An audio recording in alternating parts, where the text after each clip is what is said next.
This is where students typically force this. Everything has to fit into how it's going to prepare me to be a doctor or strengthen my ability to be a doctor.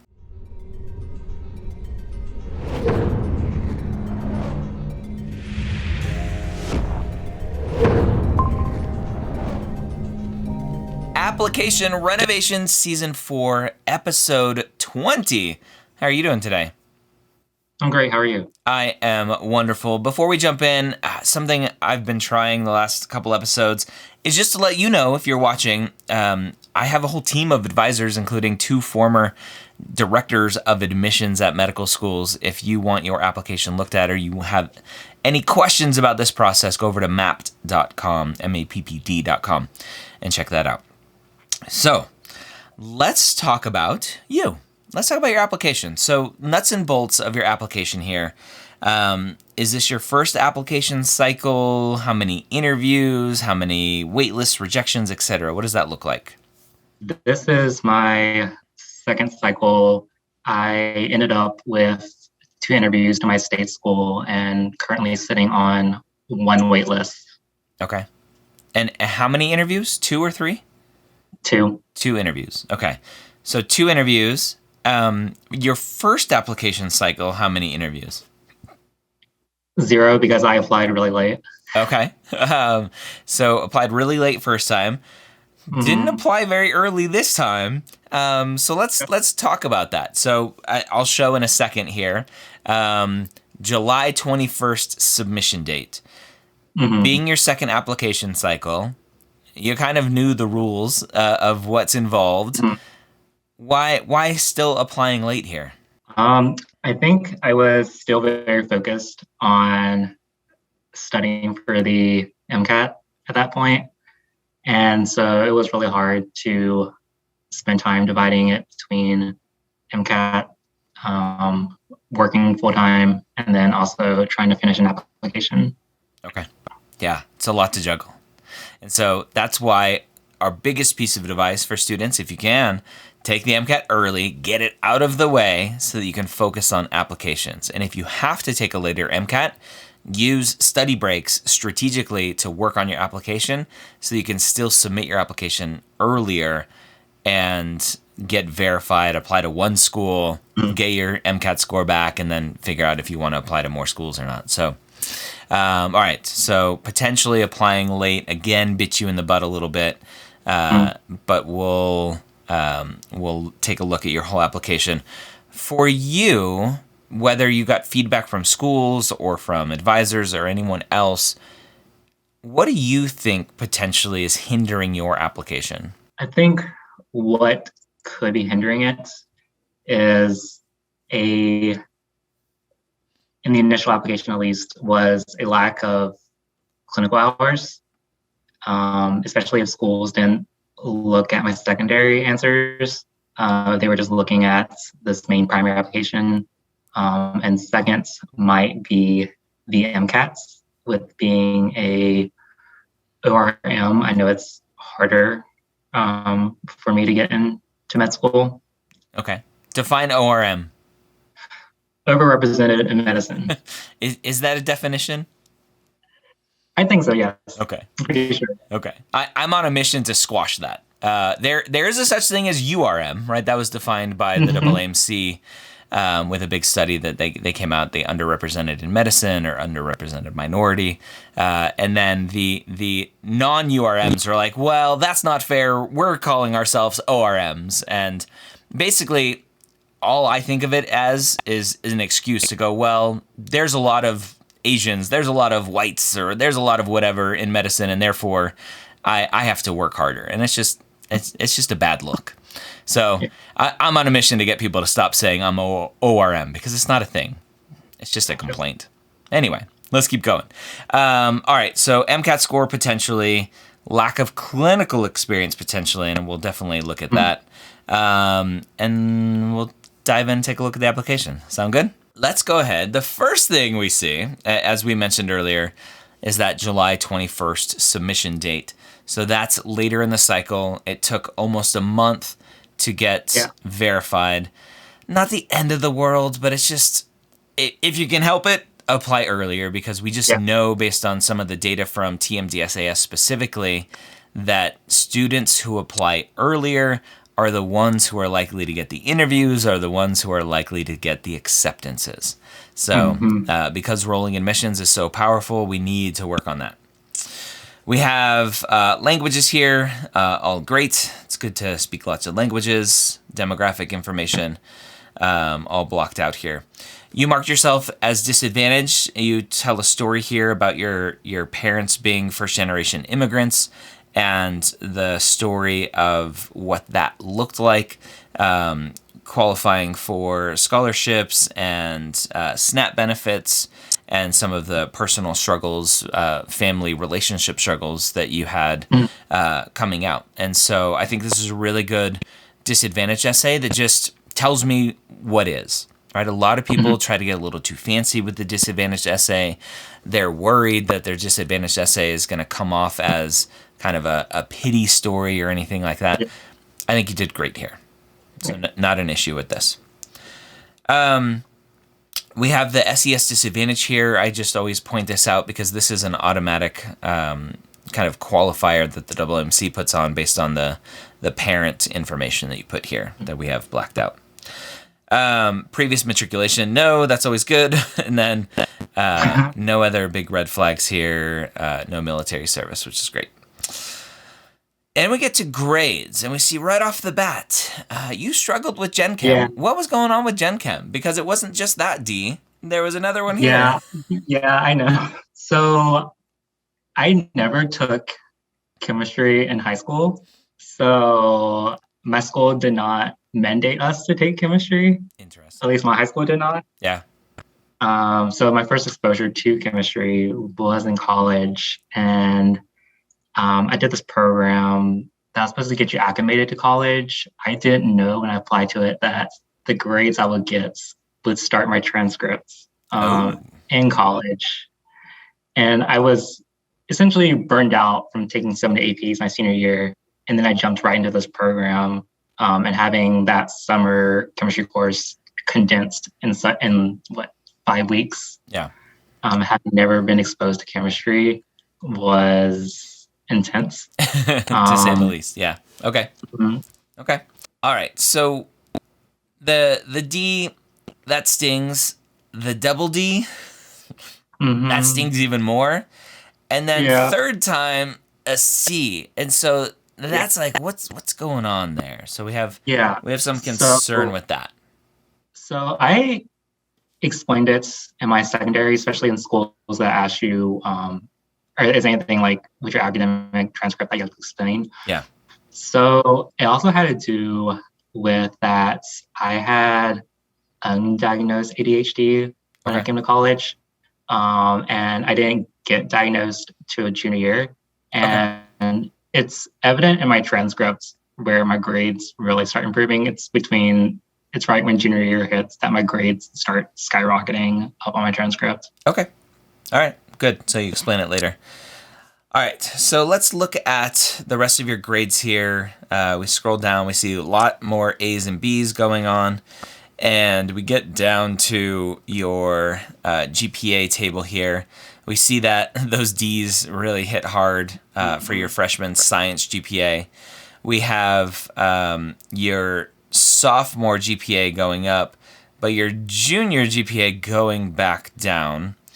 And then no more sciences for your senior year, whether you kind of like, I give up, I'll just figure it out later, or what have you. Definitely changed. Your all other GPA is relatively solid. And so I look at that and I go, well, you tell me you have ADHD.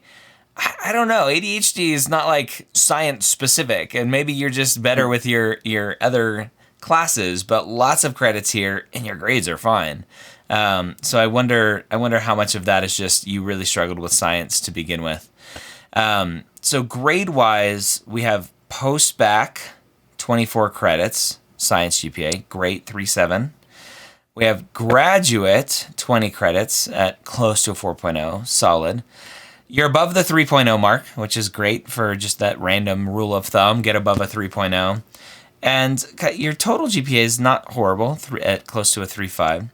So grades are okay. You have an upward trend. The question will be, for me, is this 24 credits enough? And I think that may be a question for some schools. Graduate, I put a little bit less weight into because graduate programs are just a little bit different than undergrad. And from everything I see, the majority of schools really care about that undergraduate GPA more than graduate.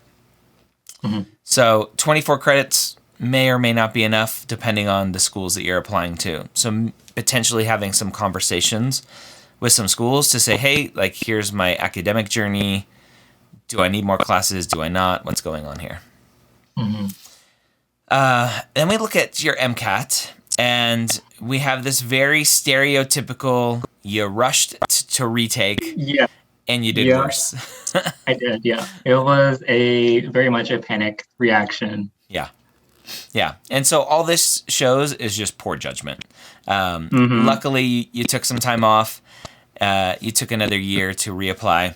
So we get to your June 2021 date, and you have a 511, really good kind of score all around. It doesn't tell me that you got all of your points from one specific section.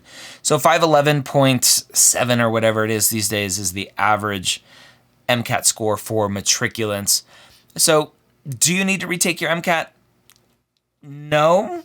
And a higher MCAT score always helps. So when we look at retaking, what are your thoughts there? Ideally, I don't want to retake. Yeah.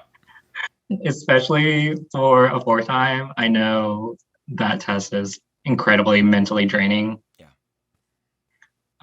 And talking to my other friends in med school and also other pre-med advisors who's like sat on the boards of admission committees, they've all told me, no, don't retake it.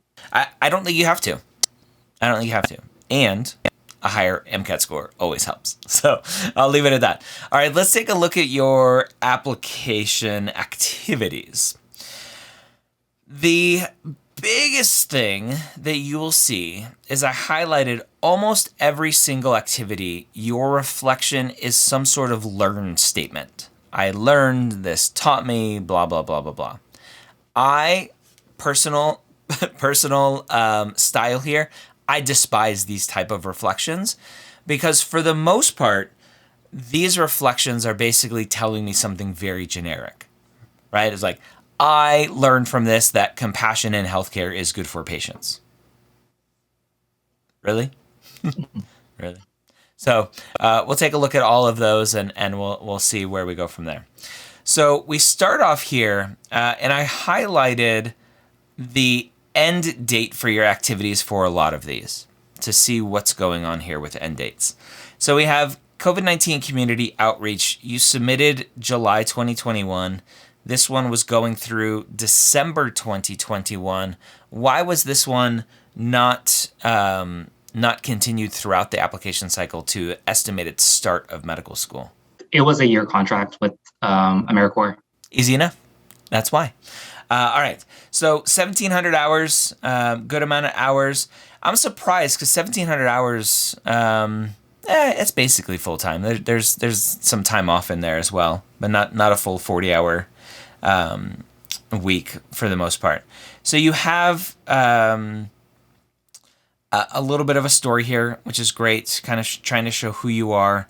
And then just again, this learning statement, I'll read this one. Engaging with businesses taught me the importance of listening to each individual's concern and devising collaborative solutions, right? It's like, it's pretty generic in terms of that impact on you. It's like, ooh, I understand that you need to listen to people. Do you see that angle there?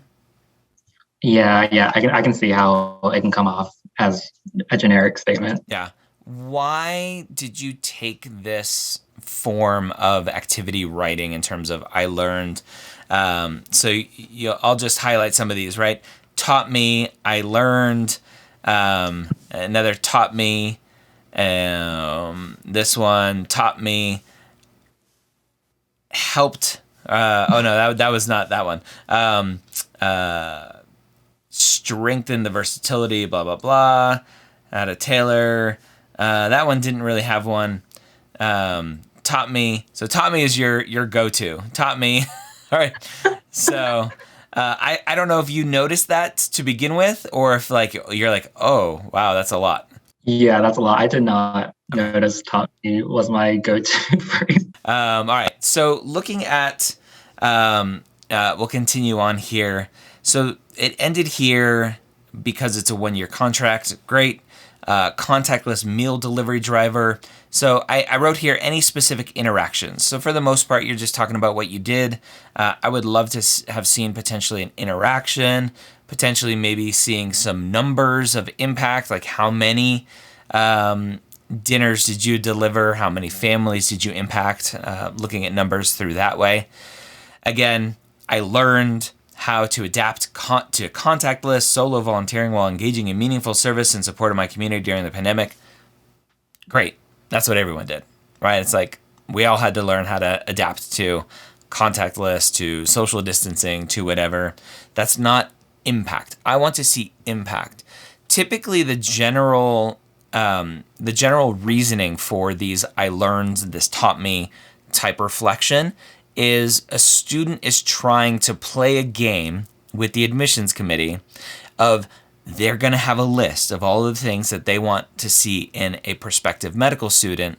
And I'm going to, through all of these I learned statements, show them that they can check off all of these things on their list. And they're going to want to accept me, right? So that's typically what I see as a reason why students do this. Would you potentially agree? Yeah, I can see how I can try to go about listing like key buzzwords.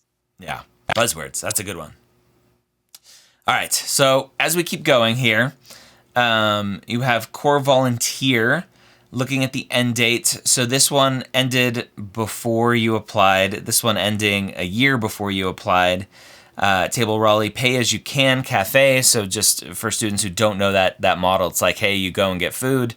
And it's like, how much can you pay? $0? Great. Have your food. $1? Great. Thank you. So it really helps from a charitable giving standpoint, get food to people. And then again, Table Raleigh taught me sometimes a welcoming smile, a freshly cooked meal, and a conversation can brighten someone's day. Obviously, right? We all want nice interactions with people, and good meals always help. We have shadowing experiences, again, ending a year before your application is submitted. You have a couple physicians here. The one thing that I think is a red flag these days is if you don't have any virtual shadowing. To me, virtual shadowing is almost a must during COVID because there, for most people, was no shadowing available. And so what's the next best alternative? Turning to some virtual shadowing platforms, getting some hours that way shows that you're still engaged, still involved, still interested. Okay?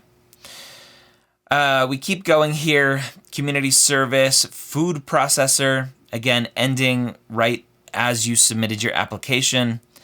And you're volunteering with the food bank, building friendships. The food bank taught me about how many people in my community struggle with food insecurity and how people of various backgrounds can be affected by food insecurity. Great. I don't need to volunteer at a food bank to know that food insecurity is a thing. I want to know who you are. And these I taught or I learned or this taught me statements stray from me learning who you are and you just kind of spitting out this kind of forced, formatted reflection statement each and every time. Okay? We keep going. Graduate teaching assistant, again, ending a couple years before you applied. Kind of a somewhat basic, I wrote here, activity description. Being a tutor or a teaching assistant, I think you can get pretty creative with these because for the most part, being a TA, being a tutor, it's all very basic stuff. You're helping people learn. You're helping them gain confidence. You're helping teach material, all of that fun stuff. And like additionally, I helped grade the class exams of 240 students, right? That's not important at all. So I'm not sure the goal of that. So somewhat basic there. And then for most meaningful, you have this little bit of a sales pitch here, which I was surprised because you haven't brought it in before, but you're like, ooh, this strengthened my communication skills. And here's the taught me statement here. Taught me how to successfully work with students from diverse backgrounds, as well as how to tailor my approach to each student, or to how each student learned best. And in my application process book, I basically give that example as like the generic tutoring example of like, I tailored my teaching approach. Yes, that's what tutors do. That's what TAs do. So go beyond that. Show me who you are versus a generic, this is what all TAs should be doing if you're a good TA.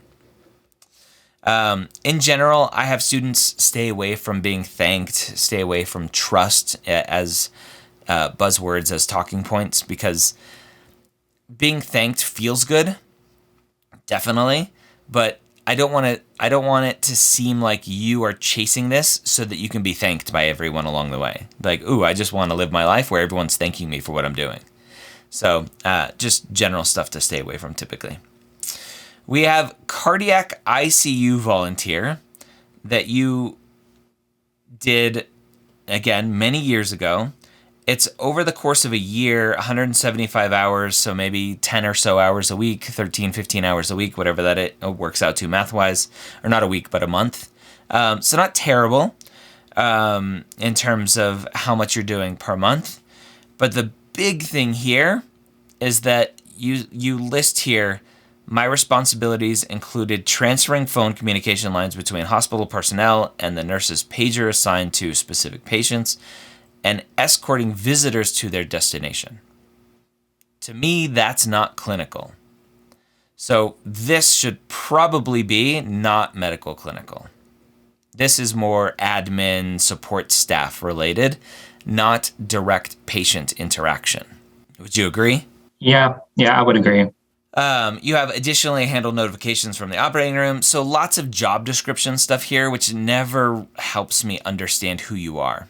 So potentially, if you wanted just a sentence to say, I was responsible for a lot of team communication as kind of a broad, overreaching kind of description, and then getting into maybe some impact, some interaction, showing a little bit more about who you are outside of just the job description stuff.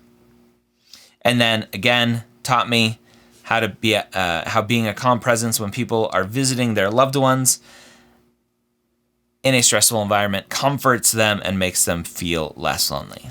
Yes, that's true, but doesn't help me understand you. Any questions so far? No, you're right. So how would you, as an example, would go about changing this to more like an impactful statement, and that really focuses on you without having this reflective component at the end of it? That would come off as generic. Yeah, I think at the end, you need to talk about how I talk about these is you should show your impact on the experience, that experience's impact on you, and then reflecting in terms of that specific experience, why it was impactful for you.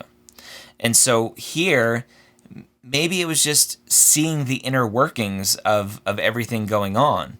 Is I will carry forward how much teamwork and collaboration, and that's a little bit more of I learned statement too. These are really hard for me to do on the spot because they're hard, right? Mm-hmm. And they're very personal to each person in terms of how it was important for you.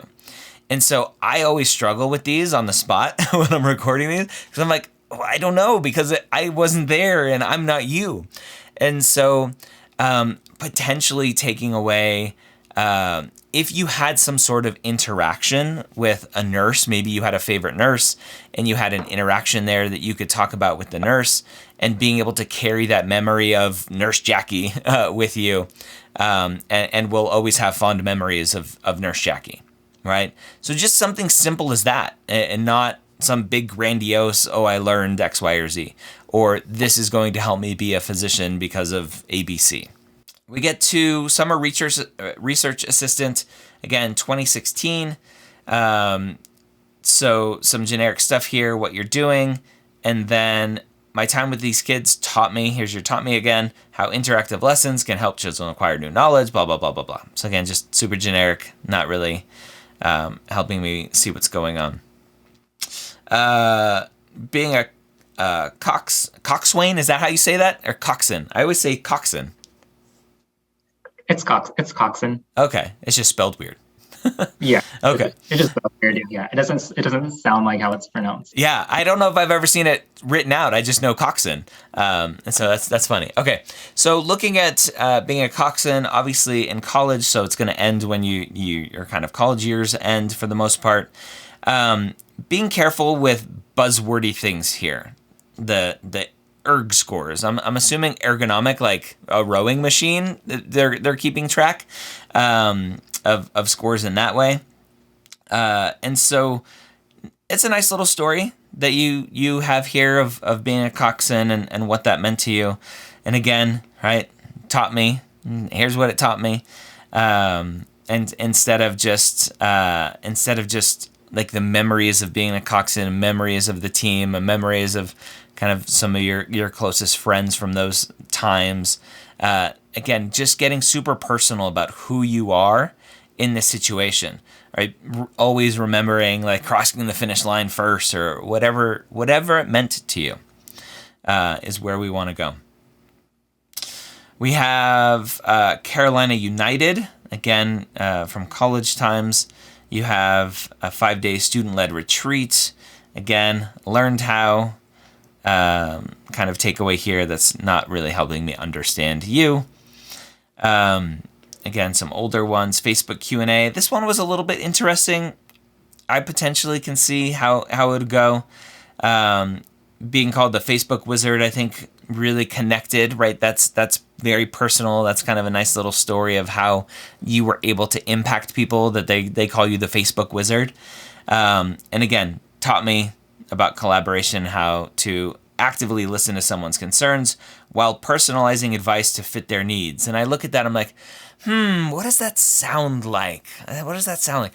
Oh, I bet you're trying to make it sound like this is basically like being a doctor. Yeah. Now when you mention it that way, I can definitely see how it can come off as very generic. Yeah, but very generic and very forced of like, I'm going to show you how basically this job was just like being a doctor. Actively listening to someone while personalizing advice to fit their needs. So this is where students typically force this. Everything has to fit into how it's going to prepare me to be a doctor or strengthen my ability to be a doctor. Founding father here, raising lots of money, starting a fraternity, so showing impact in numbers, which is great. I like that kind of stuff. Again, taught me collaborative skills again here. Hair cutting. Let's talk about this one. After I read this one, it was like, so you're telling me that you getting haircuts is a hobby? Or more so, experimenting with the way I change my hair a lot is a hobby. But this one I am removing for next cycle. Okay. It's just gonna get wiped out. Yeah, I would recommend it. I didn't really understand what the takeaway is. Experimenting taught me risk assessment skills. Yeah. I don't know, like, you got lots of haircuts. You're very expressive with your hair. Great. I don't know if I'd call that a hobby. I don't know if that helps me understand who you are. Maybe tying it in together potentially with more than just your hair, of like style as the hobby of, and not necessarily personal style. Maybe you like to help style your friends. That goes into a little bit more hobby. Everyone gets dressed and has their haircut. All right, that's just like, so I'm not sure I would mark that as a hobby. So that one was a little bit weird for me. And really, when we look at it, I think that was the only activity that you carried forward through the application cycle. So, what happened with your activities? Because most of them are old and there's really nothing happening now. So, my assumption is that you left something off of your application that shows more about who you are and what you're doing with your time, potentially because you weren't able to write about, it taught me whatever about medicine.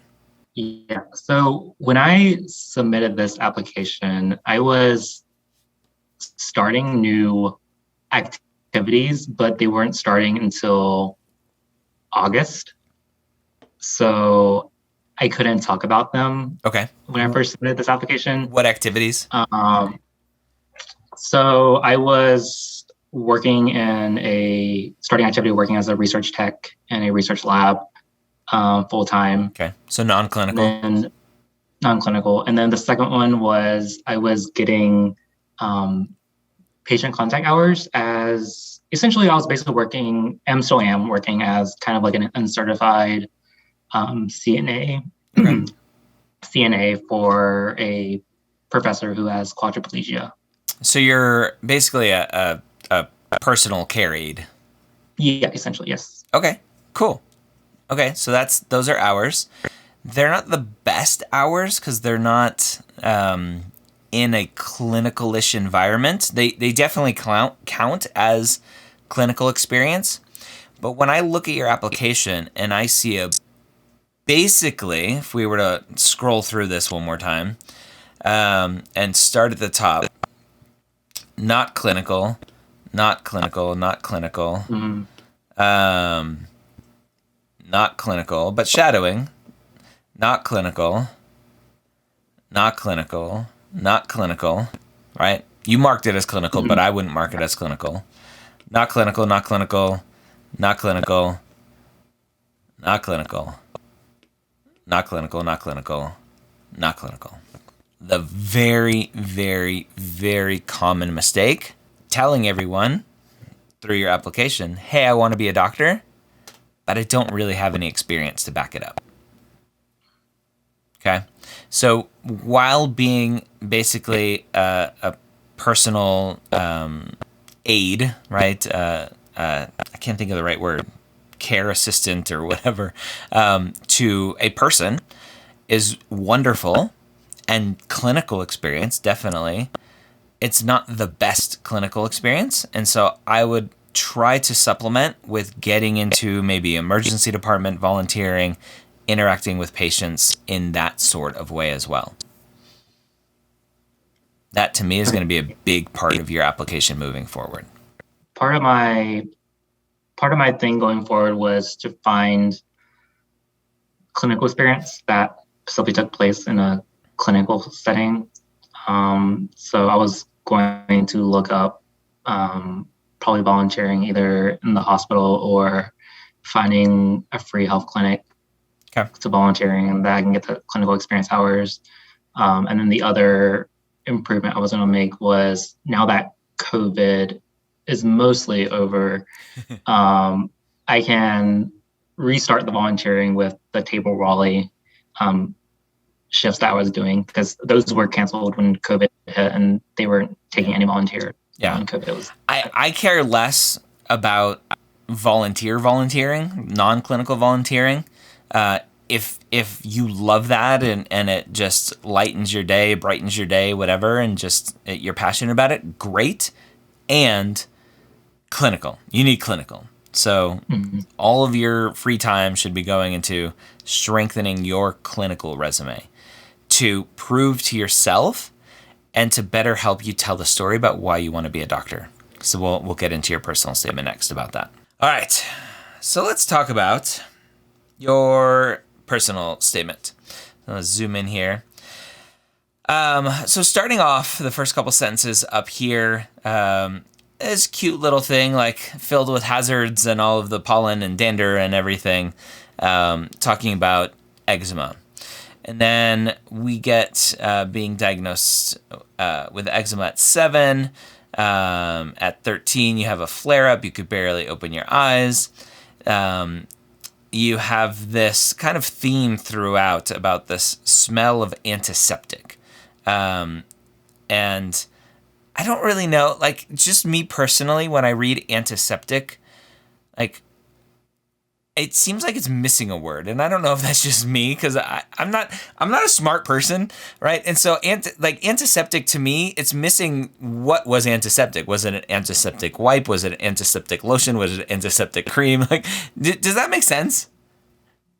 Yeah, that makes sense. When I was writing this, I couldn't think of antiseptic was the right word, but it was the closest word I was trying to get to what like a physician's office like smells like. Yeah.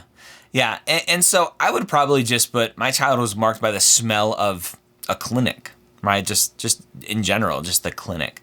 I probably moving forward would step away from that theme because you'll see just the general theme of that smell is throughout, right? You have it here and have it here about how smells trigger memories, and here, and here, and so it's just like smell, smell, smell, smell, smell, smell, smell, right? So it's this theme that you forced in here that I think is just a distraction potentially, where you can focus on more of the story without focusing on the smells for you. So continuing on, you have the smell there.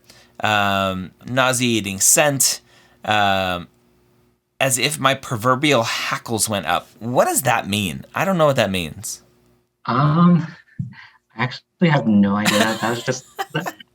That was just a creative writing portion that when I sent it to my editor, who I was paying to review my essays, put in. Yeah. So this is a note for everyone watching this, and I'm biased here because our team does interview or essay feedback. There's a big difference between an editor who is kind of putting in words for you versus a feedback person, an advisor who's giving you feedback on the story that you're telling. Like, to me, this person was just trying to get too fancy, and they're like, oh, put in proverbial hackles. I'm like, why? That's a big word that I don't even know what that means, and you don't even know what that means. So as soon as you get to a point where you're getting feedback to put in stuff that you're like, I wouldn't talk like that, then don't take that advice, right? So great learning piece there. All right, so as we keep going, I wanted nothing more to leave the hospital for good and forget about the smell, right? So just lots of smell. And then you talked about limitations, and I'm like, well, what limitations are we talking about? And then we have this: you cannot. No doctor will be able to find a cure. You cannot try to protect me from my autoimmune fragility. So I'm not really sure what's going on here with this whole limitations and you cannot theme. I'm not sure what's going on. But obviously you thought it was important enough to talk about. We keep going. We talk about this doctor who finally, potentially, it sounds like, really left an impact on you. As his hand reached my shoulders, he gave me a gentle squeeze. I felt my tension subside. Right? That gentle squeeze is amazing. I've had that experience as a patient when I was going through a bunch of stuff. I had the physician just put her hand on my arm and was like, it's going to be okay. And I just wanted to like bawl in that moment. I'm like, okay, I trust you. And then I'm reading this and I keep going like, what's the point of me reading this? Okay, great. You have eczema. Let's move on. Okay. But then we have one paragraph eczema. I'm assuming, yeah, that's its own paragraph. We have another paragraph eczema, another paragraph eczema, another paragraph eczema, another paragraph eczema, another paragraph eczema, and it's like we got to keep the story going, right? And so obviously this physician left an impact on you. He sent your eczema into remission. Great. Since meeting that doctor, association, again, the smell. You thought of it less, again, the smell. So I'm like, okay, smell, eczema, smell, eczema, smell, eczema. I'm very bored at this point. because I don't know why I'm reading what I'm reading. I don't see a point to it other than you had eczema. You have this weird smell kind of story going through everything. I'm just like, can we move on, please? Please move on. And so we get to finally, my regular childhood visits with him sparked my interest in medicine. And I ask why. Why did they spark your interest in medicine? Okay. So it's a very common thing. Students were like, this is what sparked my interest, or this strengthened my desire, without the why part of it. So if you could answer why, what do you think you would continue this sentence with? It really exposed this kind of niche within dermatology, in the sense that it's not just like a physical healing, but there's also a mental component to healing that has to do with medicine. So it's both like a physical and like a spiritual healer. But why for you, right? Let's assume there are a million kids in this country who are dealing with severe eczema, and you are the one that comes out going, I think I want to be a doctor. What was it about what you went through that made you turn around and go, I want to do this? I think the big part of it was growing up underserved and having that trouble with accessing like healthcare. And I talk about it a lot more in my secondaries. My secondaries are definitely a lot more fleshed out than my personal statement, which is a big bummer, which I now noticed, is just the struggle of coming up from a financially insecure background and having trouble accessing. So stop. So that gives warm and fuzzy feelings about serving the underserved and all of that stuff.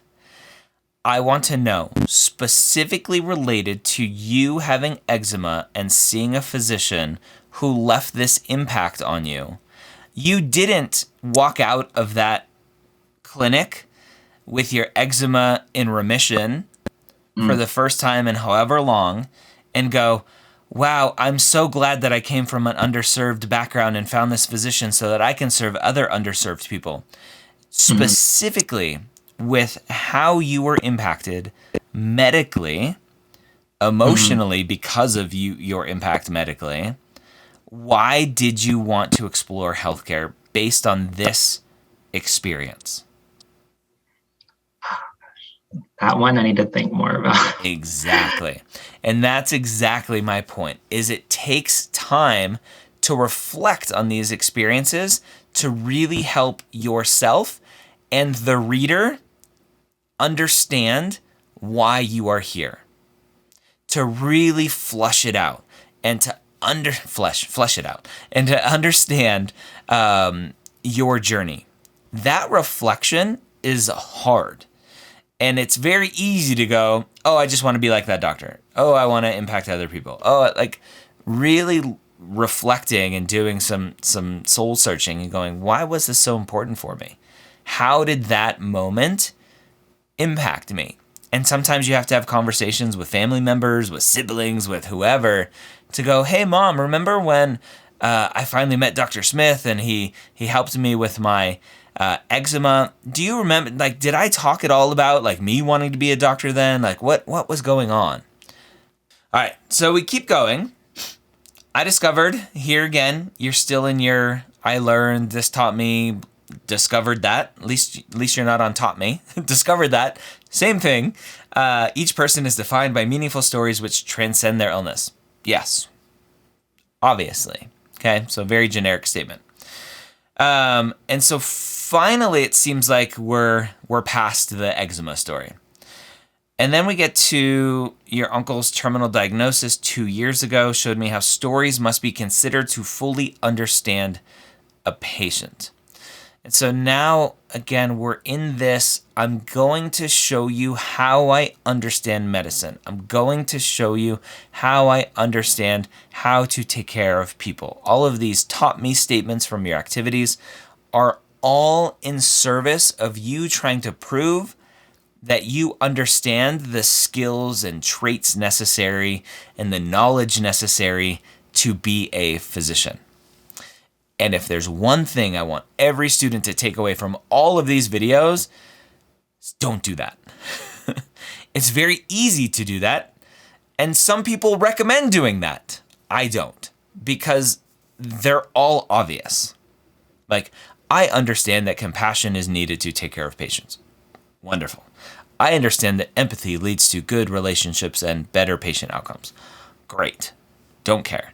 I just want to know who you are, right? And so right off the bat, I'm like, okay, you're going to use this as a way to show me that you have these other skills or traits, okay?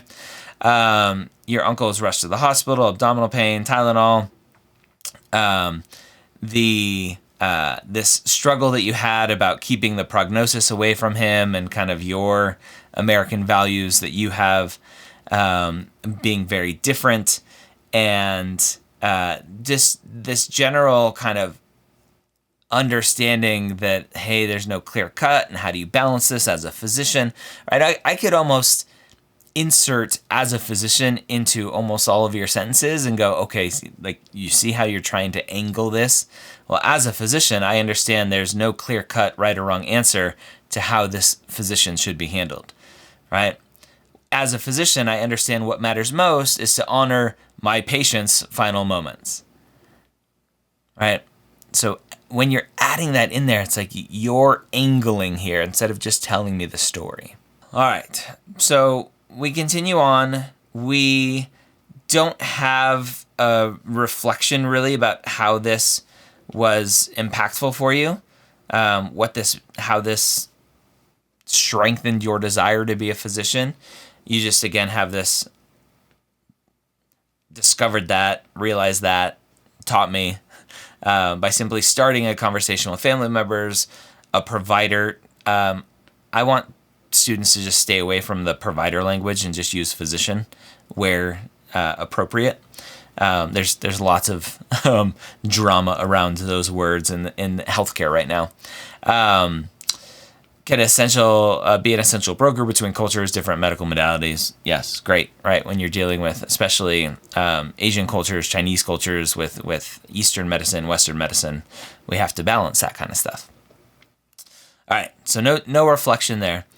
And then again, you gotta take every patient's concerns, their windows, not just into temporary illness, but the frameworks of their entire lives. So just, again, pointing out the obvious, especially with different cultures and cultures specifically with Eastern medicine and Asian communities, big stuff there. And then you're back into the smells and what you're looking for here. And so I get to the end and I'm like, okay, got it. Lots of smells, lots of olfactory discussion going on. I can understand potentially that you were very impacted by this physician who was finally able to help you with your eczema. I don't really see the connection about why medicine, other than you told me that it did spark this interest. And then I see a lot of discussion around skills associated with being a physician, how to understand patients, how to understand cultures, how to understand and balance the patient autonomy and all of that stuff. So I get to the end, I'm like, okay, I can see a little bit. I would love to see a lot more. I would love to see your interaction with a patient, helping me see who you are. You don't have that, though, because you don't have any clinical experience. And so that is a big piece about why your personal statement, I think, lacks, is the story, at least, about why you want to be a doctor, because you don't have clinical experience. And that's always where I come back to. If a personal statement is bad, is it because you didn't understand the assignment, or is it because you didn't have enough material because you don't have the activities to support the story? And then just glancing at school list, I don't see anything big going on in terms of big issues with where you were applying and what your school list looks like. Did you apply DO as well, or just MD through MCAS? I just applied MD. Okay. Moving forward, thoughts on applying MD DO? Any thoughts there? Moving forward, adding some DOs for the next time I apply. Okay, cool. So big takeaway, lack of clinical experience, I think first and foremost is the big red flag for you. And still questions about kind of what you're doing in terms of the application and big gaps in time. Although looking at this application cycle, this was pre the brand new changes. I don't know if you saw, the AMCAS application now has completed hours and anticipated hours. And so potentially if you would apply this year with this same application, you could have put one of those activities that you were planning on doing but hadn't started yet as 0 completed hours, and then put the anticipated hours to show what you were up to, and that would have potentially answered some questions there. So clinical. And then the big one potentially for me is really questioning, is those 24 hours at a 371 sufficient enough? Enough of an upward trend to really help solidify the fact that you have the academic ability to do well in medical school. And so you may want to reach out to some schools for that. I guess my question with that one would be, so my grad coursework was like a Master of Physiology program. So It was specifically tailored for people who want to do PA, med school, dental school. Yep. So I think I only did up to like chemistry 102 in undergrad, and then I saved the rest of my pre-med courseworks until I was in grad school, which is where those 24 post-bac undergrad credits came from. Is that grad school? So was this I did them during grad school. But they were undergraduate coursework? They were undergraduate coursework because I didn't take courses like intro bio or orgo or physics until I was in grad school. So I was doing basically like post-bac and a master's at the same time. Okay. Essentially. Yeah. Okay, cool. Yeah, I think the question still comes down to, is 24 hours enough? And even though the graduate work is more of sounds like maybe an SMP type program, some med schools are just going to want to see more undergraduate coursework. And that's just the decision algorithm for you is, do I apply with what I have? Do I maybe take a couple more classes, get more credits under my belt to show that I'm good enough here? Anything else? No, just other than staying away from the I taught, I learned statements. Yeah. I think I fell prey to those because when I was sending my activities for review, like the biggest feedback I got from like friends were like, this needs like what you took away from this experience line. Yeah. So my stance on that is, what is the reflection, right? And the reflection for me is not, this taught me, I learned that. It's more personal and not generic like that. Mm-hmm. Yeah, I agree. I think every activity needs some sort of reflection. Why was this important to you? But not necessarily, this taught me that. Well, good luck. Fingers crossed. I know you're taking some time to work on your application, work on your activities, and not applying right away for this next cycle, which is always a good plan. Mm-hmm. Yep, sounds good. All right. Good luck.